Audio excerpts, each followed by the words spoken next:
J'ai deux questions. Si on discute ces affaires de d'émancipation des peuples, le mot peuple en grec, c'est démos, et il y a eu quelque chose avec la démocratie. Et de l'autre côté, vous avez parlé beaucoup de l'impérialisme américain. Simplement, la plupart des personnalités ont été écartées pas par la CIA ou autre, mais par une autodestruction des différents mouvements. Roma, Che Guevara, c'est son frère de bataille. Castro, qui a éliminé, Venezuela, enfin, il a été tué en Bolivie, et je connais les circonstances. Simplement, qu'il soit écarté de la direction cubaine, c'était autre chose. Donc, Ibn Bella, c'était une lutte intestine entre militaires et autres en Algérie. Et simplement, donc, cet élément de l'autodestruction, si on pense comment la tricontinentale va au-delà, il faut aussi parler et voir une certaine critique. Et vous voyez tout le culte de personnalité et beaucoup d'autres choses, les différentes luttes au Mexique et ailleurs, où c'est toujours le même mouvement, mais vous voyez, à la Plaza de las Tres Culturas, c'était soi-disant le parti de la révolution permanente qui était là-dedans. C'est-à-dire chaque fois il y avait des scissions entre ces mouvements et il y avait une autodestruction. Et c'était cette réflexion que je voulais avoir un peu, pas pour détruire l'idée en tant que telle de la tricontinentale, simplement si on n'a pas une approche un peu critique. Par exemple, si je vois aujourd'hui ce que est devenu l'Angola, si je pense à Isabel dos Santos, qui est donc la fille de la Révolution et qui est maintenant la femme la plus riche de l'Afrique et qui gère toutes sortes de propriétés, etc. Simplement, officiellement, l'Angola est toujours une république révolutionnaire et je ne sais pas quoi. Donc, si on n'a pas un minimum d'approche critique, on ne va pas plus loin. Je suis malienne, éditrice, et vous avez parlé, je crois, à un moment donné, de la solidarité de l'Afrique vis-à-vis de Cuba. J'ai presque envie de dire que c'est par devoir de reconnaissance que l'Afrique est vraiment solidaire de toutes les causes de Cuba. Devoir de reconnaissance par rapport aux différentes guerres de libération dont vous avez parlé dans le sud du continent, mais aussi devoir de reconnaissance par rapport à tout ce que Cuba a fait comme effort au niveau de la formation des cadres africains. Et dans tous les domaines, hein, que ce soit dans le domaine médical, artistique, sportif. Et ce qui fait qu'aujourd'hui encore, lorsque Cuba est évoqué, il y a beaucoup d'émotions, beaucoup de tendresse même, pour reprendre les propos du Che. Et cette année, on a suivi avec beaucoup d'intérêt, beaucoup de passion, cette ouverture diplomatique de Cuba vers l'Occident. Et lorsque le président Obama est parti à Cuba, on était émus, on a vraiment suivi ça. C'est juste un petit témoignage que je voulais faire. Devoir de reconnaissance vis-à-vis de Cuba. Cette solidarité, c'est vraiment de cette façon-là qu'elle s'exprime. La tenue de la conférence ne s'est pas faite facilement. C'est vrai que l'idée, dès 61-62, l'idée de prolonger la solidarité afro-asiatique au troisième sous-continent, l'Amérique latine, a été très forte. Seulement, pour arriver jusqu'à la conférence, le parcours fut très difficile. Et là, ce sont sur les conflits, les contradictions sino-soviétiques qui apparaissent au sein du mouvement libération nationale, mais aussi des différents mouvements révolutionnaires qui, à l'époque, étaient présents dans le cadre de l'afro-asiatique. Il y a un premier pas important qui a été fait à Mouchy. À Mouchy, où l'idée c'était de faire la conférence continentale soit d'abord à Pékin, l'idée aussi était de la faire au Caire, mais il y avait tout un mouvement au sein de l'afro-asiatique, en liaison avec les Cubains, qui voulait vraiment que cette conférence soit aussi le point de départ d'une politique autonome vis-à-vis de la Chine et de l'URSS.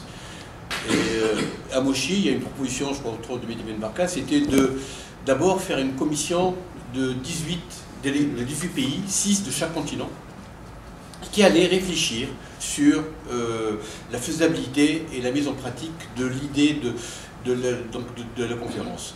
Et parmi ces 18 pays, il y a eu, je dirais, la colonne vertébrale du mouvement qui allait amener à la conférence, et de cette idée d'intermonde autonome et indépendant, avec entre autres Cuba, l'Algérie, la Tanzanie, le Paraguay, le Maroc, avec Mehdi Ben Barka.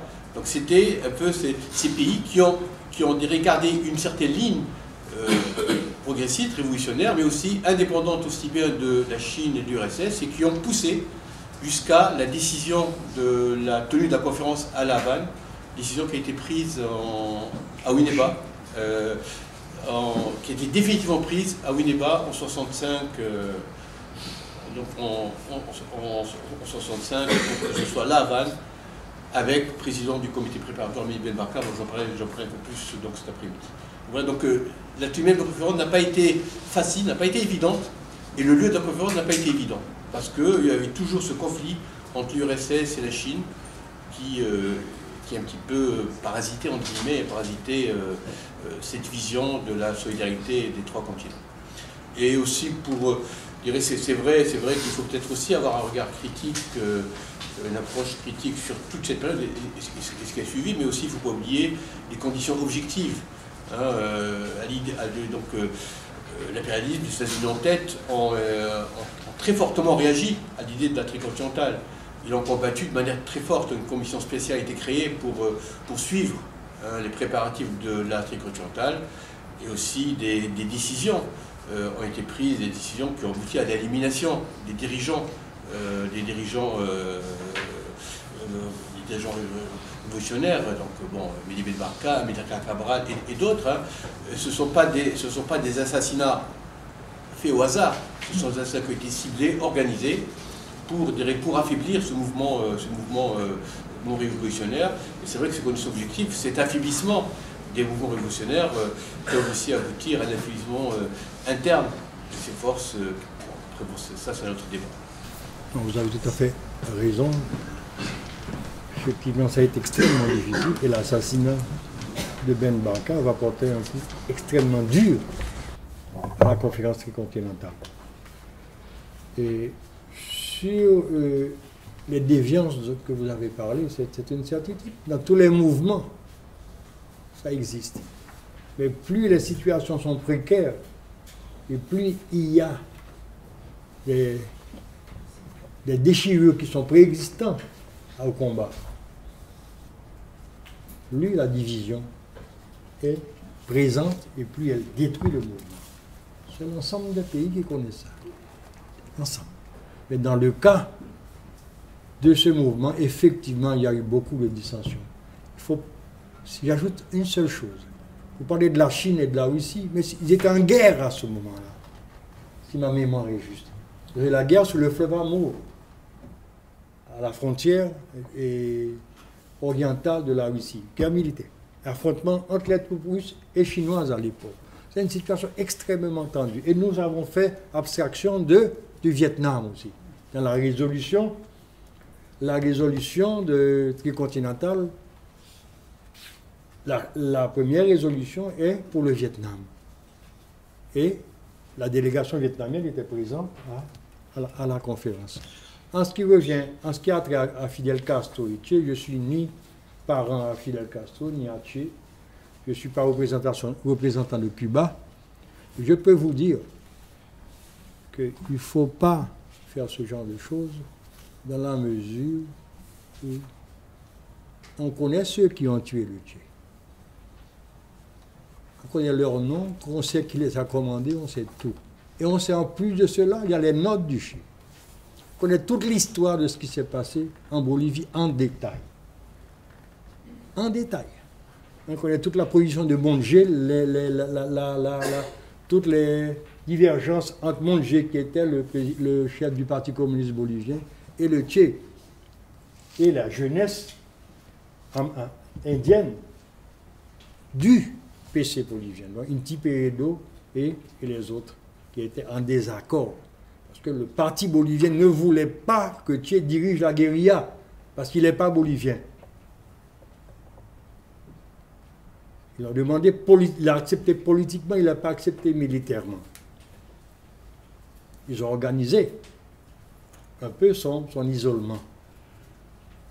Mais l'écartement du Che et l'assassinat du Che, c'est pas le bruit qui courait, les rumeurs que faisait courir l'Europe et les États-Unis sur la mort du Che, les désaccords fidèles, n'ont pas commencé là.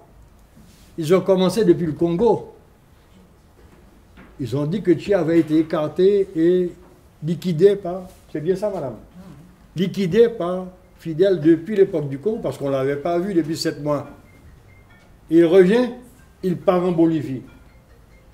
C'est la lettre qu'il envoie à la conférence qui montre qu'il est en Amérique latine. Mais ceux qui dénoncent le Che, il faut le savoir.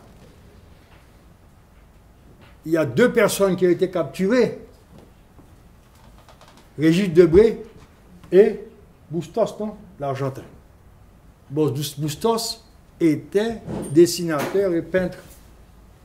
C'est lui qui va faire les premiers visages du Che. Et Debré va parler aussi. Bon, n'importe qui peut parler sur la torture. Ah, bon. Celui qui résistera, il faut passer à l'épreuve du feu pour savoir qui résiste. Mais il a parlé. Mais pour quelle raison? Che joué un rôle essentiel dans la défense de Cuba.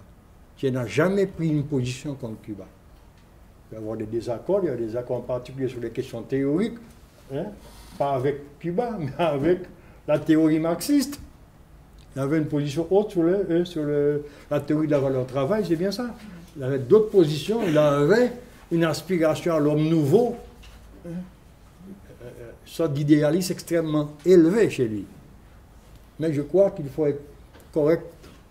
Che n'a pas été liquidé par Fidel Castro. Che est mort entre les mains de la CIA. Il a été capturé vivant. Ils l'ont exécuté. Et c'est le général Barrientos qui s'est occupé de ça. Et l'histoire a fait de telle façon qu'il est mort 1 année plus tard, à la même heure, dans un hélicoptère qui s'est... Donc, je sais que la Providence a fait le reste. Merci. Et merci, madame, pour votre intervention, parce que là, c'est une partie qui manque à mon intervention. Je puisse accentuer sur l'aspect militaire et politique, et vous avez parfaitement raison. Il y a des pays africains où tous les cadres ont été formés à Cuba. Tous les cadres. Laisse le Congo, il n'y a pas un médecin au Congo. C'est bien ça? Il n'y a pas un seul médecin. Le plus haut gradé de l'armée est un sergent. Le pays le plus riche d'Afrique se retrouve sans aucun cadre. Et Cuba va jouer un rôle essentiel. Il le joue jusqu'à présent. Pour notre pays, Cuba, en une dizaine d'années, a formé 1500 médecins. Et nous avons une école de médecine depuis le 19e siècle. Ils ont fait plus de médecins que notre école a fait, de meilleure qualité. Comment ne pas accentuer sur ça? Parce que l'autonomie d'un pays ne se fait pas uniquement par l'aspect militaire, se fait aussi par la capacité de ses caps, par la conscience qui est semée au niveau de ses caps. Je m'arrête là, madame, je parle trop. Mais juste avant qu'on se sépare, je voudrais rajouter un petit mot pour rappeler ce que j'avais dit au début, mais qui peut-être que tout le monde n'était pas là. Sur la démarche. Bien sûr, il faut regarder tout ça avec un esprit critique. Le problème n'est pas là. La question, c'est que d'une part, il faut reconstituer l'histoire et rappeler, comme Maxime vient le faire, un certain nombre de données dont on a la confirmation, mais refuser de parler des espoirs et des imaginaires qui ont nourri ces moments historiques, au motif qu'ils ont perdu, c'est les assassiner une deuxième fois. Et je pense qu'il est important de revisiter cette période pour comprendre comment, alors qu'en plus tous ces acteurs déclaraient qu'ils étaient certains qu'ils allaient gagner. Le Vietnam, on en a très peu parlé, mais les États-Unis ont été défaits au Vietnam, donc il n'est pas complètement impossible de gagner, mais dans l'ensemble, effectivement, tous ces mouvements ont perdu. Mais est-ce qu'ils ont perdu parce que les dirigeants étaient professés et avaient été divisés, professaient des projets auxquels ils n'adhéraient pas eux-mêmes, et que c'est cela qui a tué le mouvement? Ce n'est pas si sûr. Je veux juste prendre un exemple pour montrer que la question de la démocratie est une question très sensible. C'est qu'on a à peine évoqué l'année 68, qui a vu se développer, on le sait, des mouvements étudiants en Europe, mais aussi au Sénégal, au Mexique et ailleurs. Et cette effervescence démocratique a donné lieu à la création d'une commission, la trilatérale en 1973, qui a été initiée par Rockefeller, Kissinger et un ou deux autres, et qui a confié une étude à des chercheurs, 3 chercheurs, dont un que tout le monde connaît bien ici, Michel Crozier, Huntington, un Américain, et un Japonais, Watanuki, qui ont élaboré un document dont le titre est « La crise de la démocratie », parce que, point trop n'en faut, ne laissons pas trop le peuple se saisir de ces problèmes, et bien des entreprises ont été mises en œuvre pour créer les conditions pour que le peuple ne puisse pas se manifester. Terme qui est effectivement très polysémique, mais cela reprend une autre idée qui est encore relayée aujourd'hui. Je pense à Walter Lippmann qui, en 1925, publie un ouvrage, Le public fantôme, qui dit en gros, faites en sorte que les gens restent chez eux et s'occupent de leurs affaires. On les consultera si on en a vraiment besoin quand les experts politiques ne peuvent plus se mettre d'accord. Mais c'est l'idée de société civile, en gros, hein, que les gens ne s'occupent pas de politique et la démocratie fonctionnera très bien. Et cet ouvrage, Le public fantôme, n'a été traduit en français qu'en 2008, avec une très belle préface de Bruno Latour. Et donc on voit comment, au cours du siècle, des entreprises intellectuelles construisent un certain nombre de clichés qui ne sont pas des observations, mais qui sont des interventions dans un débat politique, et qui visent justement à ce que ces effervescences, parfois maladroites, souvent divergentes, puissent être écrasées, et qu'on ne trouve pas la force pour donner concrétiser ces espoirs légitimes et ces luttes contre les injustices. Donc je trouve que vous reproduisez un petit peu cette posture impérialiste dans le champ du savoir que je dénonçais au début, qui est de se donner comme grille d'analyse celle que, justement, les adversaires de la démocratie développent. Parce que la question n'est pas de mettre nos catégories de pensée derrière et de ne pas les regarder. Aujourd'hui, on est invité, et surtout lorsqu'on a envie de porter ses espoirs et qu'on voit qu'on a échoué, on est invité à regarder dans quelle catégorie on pense, avec quels mots on pense. Ce n'est pas un hasard si aujourd'hui on a irrigué la pensée, la philosophie politique du terme de société civile. Toutes on naturalise un certain nombre de postures. C'est à ce titre-là que je me permettais de réagir à votre propos. Regardons nos propres catégories de pensée.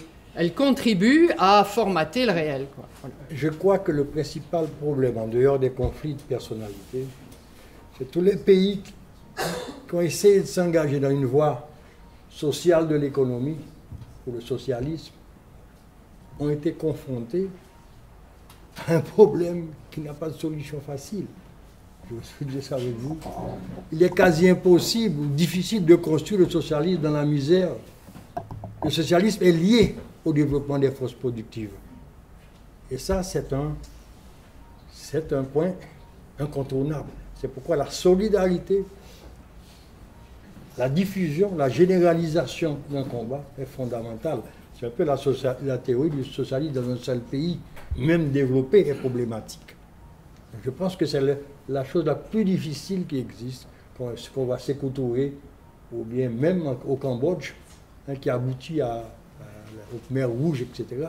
Il faut comprendre que c'est quelque chose d'extrêmement difficile à régler. J'ai le sentiment que l'Inde était vraiment absente, alors qu'elle a été très présente au niveau de la conférence de Bandung. L'Inde de Nehru a été aussi très présente au niveau du sommet des non-alignés à Belgrade. Où était donc l'Inde en 1965 à la tricontinentale? Je ne sais pas exactement.